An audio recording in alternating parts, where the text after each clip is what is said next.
3일의 비밀, 예수님의 부활 시간에는 하나님의 계산이 숨어 있습니다.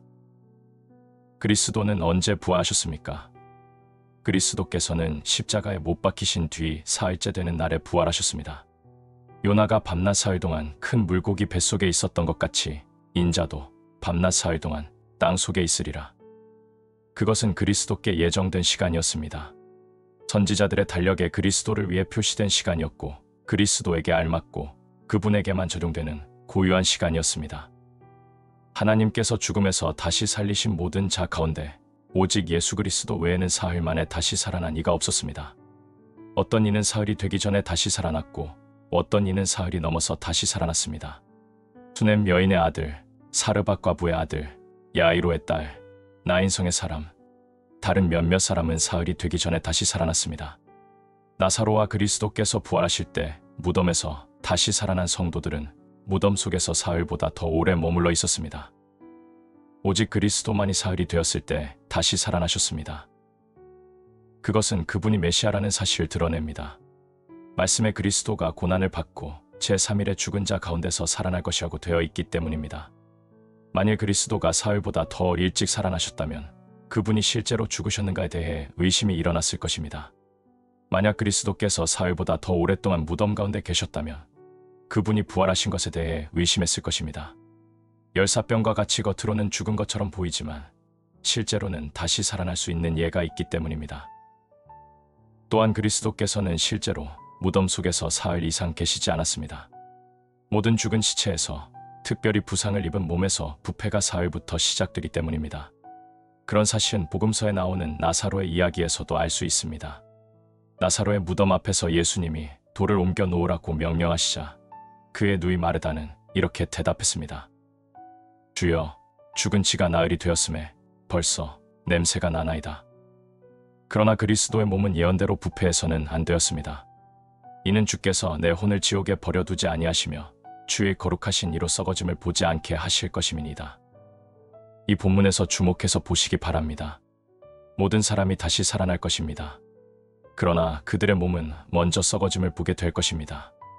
오직 메시아만이 썩어짐을 보기 전에 다시 살아나셔야 합니다.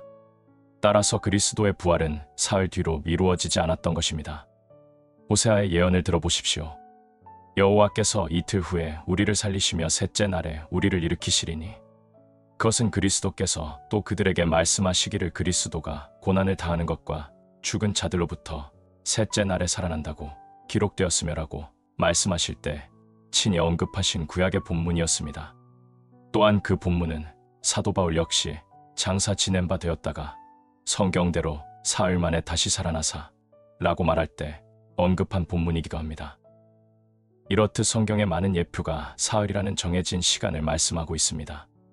우리는 그것을 이삭, 요나, 히스기야, 족장, 예언자, 왕에게서 볼 수 있습니다.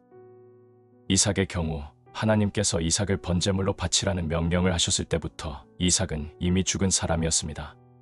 그러나 사흘째 되던 날 이삭은 죽음에서 풀려났습니다. 성경은 그것을 명확히 말해줍니다. 아브라함이 모리아산에 왔을 때가 하나님께로부터 명령을 받은 날로부터 사흘째 되는 날이었습니다. 그때 아브라함은 아들 이삭을 다시 돌려받을 수 있었습니다. 히브리서 기자는 그것이 바로 예수님의 부활을 비유한 것이라고 분명히 말합니다. 아브라함은 시험을 받을 때에 믿음으로 이삭을 드렸으니 그는 약속들을 받은 자로 돼 그 외아들을 드렸느니라. 그에게 이미 말씀하시기를 내 자손이라 칭할 자는 이삭으로 말미암으리라 하셨으니 그가 하나님이 능히 이삭을 죽은 자 가운데서 다시 살리실 줄로 생각한지라 비유컨대 그를 죽은 자 가운데서 도로 받은 것이니라. 요나의 경우 요나가 바다에 던져지고 물고기가 그를 삼킨 때로부터 사흘이라는 시간이 있었습니다. 그 사흘 동안 요나는 죽은 자였습니다.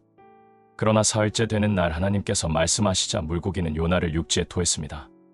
그것은 바로 그리스도의 부활을 비유하는 것이었습니다. 그리스도께서 친히 그것을 말씀하십니다. 요나가 밤낮 사흘 동안 큰 물고기 뱃속에 있었던 것 같이 인자도 밤낮 사흘 동안 땅 속에 있으리라. 히스기야의 경우도 같습니다.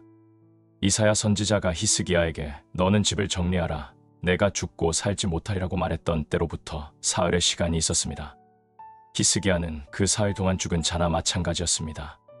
침상의 히스기야에게는 무덤과도 같았습니다.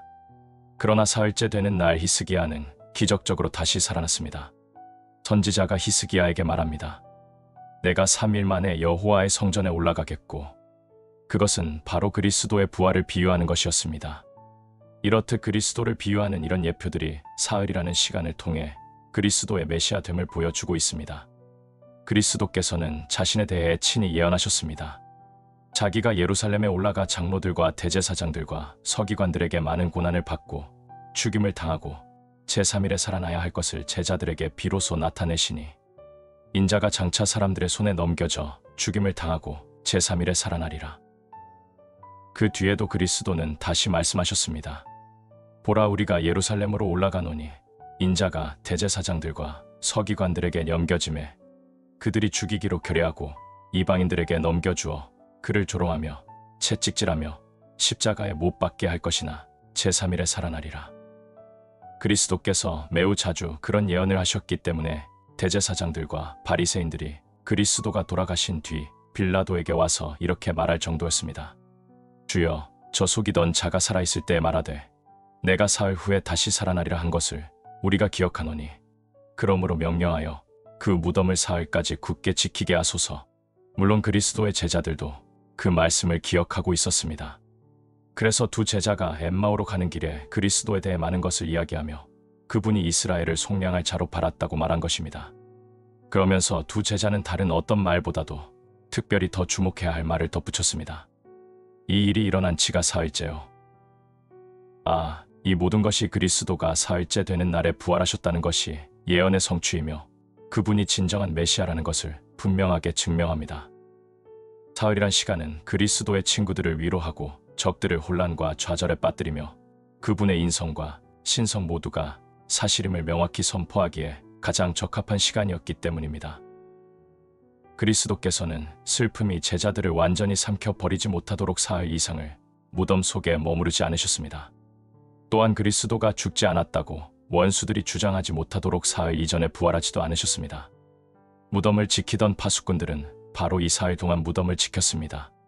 그러나 그때 천사들이 나타났고 땅이 진동하자 무덤을 지키던 자들은 죽은 자와 다름없이 되었습니다. 그들은 즉시 도망쳤고 그들이 전한 소식에 그리스도의 모든 적은 당혹감에 사로잡혔습니다. 또한 신성과 인성을 모두 지니신 그리스도는 먼저 인성의 관점에서 죽으셔야 했습니다. 그리고 그분이 실제로 죽으셨다는 것을 보여주기 위해 사흘 이전에는 부활하실 수 없었습니다. 또한 신성의 관점에서 그리스도는 사흘보다 더 오래 죽음 속에 머무르실 수 없었습니다. 그리스도는 썩어짐을 보지 말아야 하기 때문입니다. 그래서 하나님께서 그를 사망의 고통에서 풀어 살리셨으니 이는 그가 사망에 매여 있을 수 없었음이라.